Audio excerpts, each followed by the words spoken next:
सादर नमस्कार, सादर जय जिनेंद्र। क्षमा न्यूज चैनल कहीं भी कभी भी सही और सकारात्मक समाचारों के लिए देखना और सुनना न भूलें। साथ में आपसे विनम्र निवेदन है कि यदि आपने इस चैनल को सब्सक्राइब नहीं किया है तो कृपया अवश्य कीजिए और शेयर और लाइक करना ना भूलें। मीना दीदी हमारी आचार्य प्रज्ञा सागर जी की बहन है, Guinness book of world record में जिनका नाम है। ऐसी विद्वान बहन जो सिंगापुर भी जाके आई है, वहाँ जैन मंदिर का निर्माण करवाया है। ऐसी मीना दीदी का से निवेदन है कि वे अपनी शंका का समाधान करें। आजकल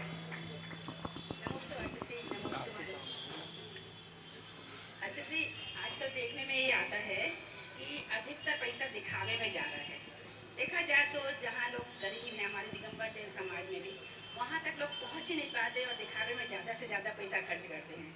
तो इसके लिए आप कुछ ऐसा उपदेश दें ताकि लोग सही पैसे का सदुपयोग कर सकें।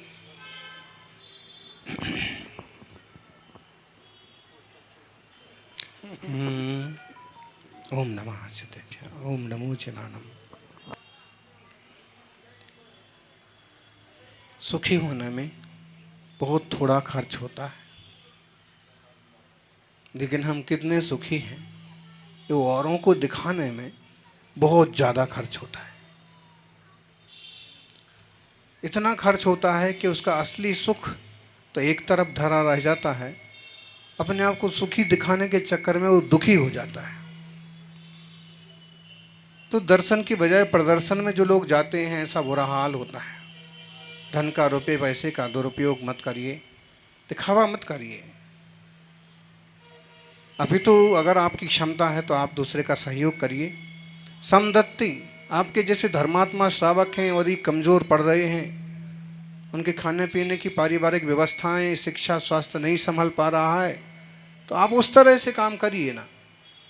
अपने लिए ही दिखावा करना, हम इतना बांटते हैं, हम ऐसा करते हैं, हमारे यहाँ ऐसी शादी हुई, तो शादी हुई कि बर्बादी हुई। अगर उसको आप लिमिटेड कर देते कि मुझे इस चीज़ को, अगर मुझे 5 करोड़ खर्च करने का मानस है तो यह 1 करोड़ के भीतर अपने बेटे या बेटे की शादी करेंगे। बाकी 4 करोड़ किस ढंग से क्षमता है, तो 1 ही करोड़ है, मान लीजिए 5 लाख ही हैं, तो 2 लाख में ये पारिवारिक, 3 लाख में एक शादी कार्यक्रम, और बाकी इसका कुछ उपयोग, मतलब ऐसा हो कि किसी तीर्थ का जीर्णोद्धार हो, किसी तीर्थ का नहीं तो किसी श्रावक का जीर्णोद्धार हो। आज तीर्थों की जीर्णोद्धार जितना ही जरूरी, श्रावकों का भी जीर्णोद्धार हो गया। अगर वो कहीं गिर रहे हैं, नुकसान पहुंच रहा है, परेशानी में पड़ रहे हैं, तो उनका सहयोग करना चाहिए। दीदी भी इस तरफ से विचार करेंगी और सब लोगों को करना चाहिए। ओम। आदरणीय सुशील जी जैन, सोमेश्वर मंदिर। नमस्ते गुरुदेव, नमस्ते। मेरा एक प्रश्न है गुरुदेव कि जीवन में इंसान को की सफलता किसके अंदर मानी जा सकती है? अगर किसी व्यक्ति के पास अगर अपार संपदा है, वो सुदृढ़ है उसके अंदर, या अध्यात्म के अंदर वो अगर प्रगाढ़ विद्वान है, या उसके अंदर उसमें संसार की तरफ से देखें तो लोग ऐसे ही नापते हैं आजकल। इसने 2 फैक्ट्री बना ली हैं, इसने 4 बंगले खड़े कर लिए हैं, तो ये समृद्ध हो गया, जबकि लोगों को पता नहीं कि भीतर से कितना कंगाल हो गया, भाव इसके कितने गिर चुके हैं, या ये केवल इकट्ठा करने के चक्कर में अपने अपने भाइयों को भी ठगा है। इसने कई लोगों की जेबें भी काटी हैं, मिलावट भी की है। नहीं, पूरी ईमानदारी से सफलता की चोटी तक कोई नहीं पहुंचता है। समृद्धि के लिए कितना, तो संपत्ति के लिए जो मारामारी है, कोई सफलता का द्योतक बिंदु नहीं है। अपितु बाहरी उपलब्धियों के साथ साथ जो भीतर की समृद्धि बढ़ती है, जो आत्मदृष्टि बढ़ती है, जो निर्मलता बढ़ती है, जो शांति बढ़ती है, वो सफलता का प्रतीक है। दोनों में से कौन सा उपयुक्त? हाँ, हमारी दृष्टि तो यही है कि आत्मदृष्टि संपन्न व्यक्ति वास्तव में समृद्ध है। त्रियंश पर्याय में भी सम्यक दर्शन हो गया। मनुष्य पर्याय तो बहुत ऊंची चीज है, त्रियंश पर्याय में भी यदि सम्यक दर्शन हो गया तो वो इतना समृद्ध है कि 100 फैक्ट्री वाला आदमी देश का प्रधानमंत्री मिथ्यात्व सहित अनंत काल संसार में भटकेगा, लेकिन एक बार दरिद्र व्यक्ति ने भी अगर सम्यक दर्शन प्राप्त किया, आत्मानुभव कर लिया, तो वह अर्ध पुद्गल परावर्तन के भीतर मुक्ति को प्राप्त कर लेगा। नमस्ते गुरुदेव, नमस्ते। और उसकी समृद्धि का कोई माप नहीं।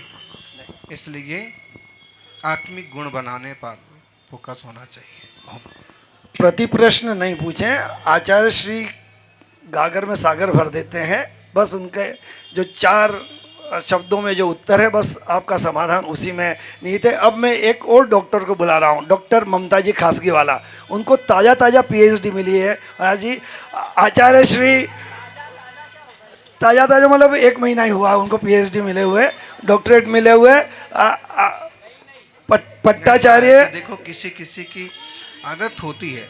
सब्जी वाले को रोज की आदत थी कि वो बोला करता था, कोई आता है तुरई ताजी, लौकी ताजी, टमाटर ताज़ा, धनिया ताज़ा ताज़ा ताज़ा। बरसों हो गए उसके यहाँ बच्चा हुआ नहीं था। योग संयोग की बात कि उसके यहाँ बच्चा हो गया। अब वो अपने उस बिजी हो गया, 8-10 दिन उसी में लगा रहा कि दोनों स्वस्थ रहें और सब व्यवस्था बराबर रहें। जब 10-12 दिन बाद आया तो उसके जो सब्जी खरीदने वाले ग्राहक थे, तो उनको भी सब मालूम तो पड़ ही गया। तो एक ने पूछ लिया कि भाई बच्चा कैसा है? एकदम ताज़ा ताज़ा ताज़ा। महाराज जी, आचार्य विशु जो जिस तरह के माहौल में रहता है, लगभग उसके शब्द वैसे होते हैं। ऐसे जो आत्मानुभवी होते हैं, मोक्ष मार्गी होते हैं, उनकी वृत्तियां भी एकदम, कभी भी कोई भी बात बोलेंगे अंततः सारांश में निकलेगा आत्मशुद्धि, आत्म कल्याण की भावना। पट्टाचार्य जो इसलिए जो भी रखोगे साथ ताजा ही है उसमें। पट्टाचार्य आचार्य श्री विशु सागर जी महामुनि राज का वस्तुत्व महाकाव्य है, उसी पर आपने PhD की है। और ममता जी स्वयं स्वाध्यायी हैं, दिन भर ये स्वाध्याय में ही बिल्कुल रहती हैं। डॉक्टर ममता जी खासगी वाला। नमस्ते आचार्य श्री सभी को मेरा नमन। मेरा प्रश्न है कि कहते हैं व्यवहार की पारंगतता होती है तब निश्चय आता है। ऐसा पंडित साहब भी कहते हैं व्यवहार की पराकाष्ठा तब निश्चय आता है, पर ऐसा भी सुनने में आता है कि निश्चय के बिना व्यवहार नहीं हो सकता। तो क्या सही है गुरुदेव? व्यवहार की पराकाष्ठा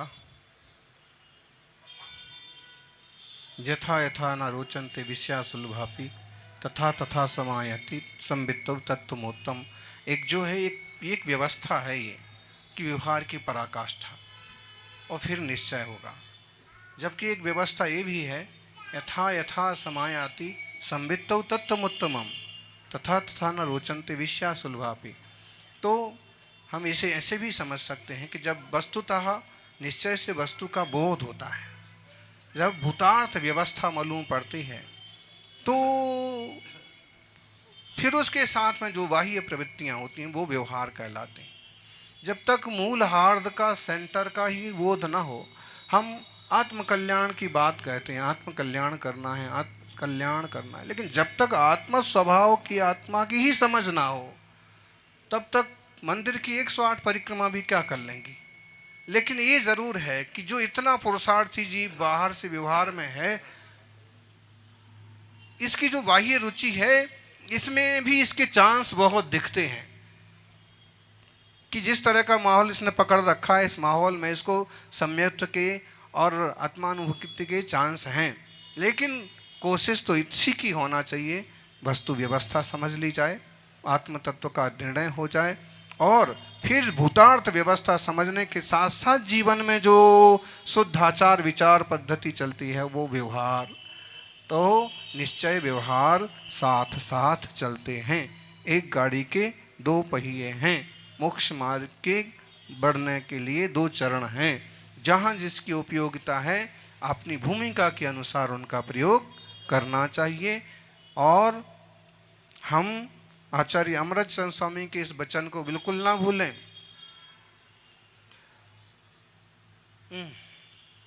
जय जीर्णमयम पवज्जः तो मां व्यवहार निश्चये मुअः एकेन विना छिज्जै कथम मन्नेणोण तच्चम।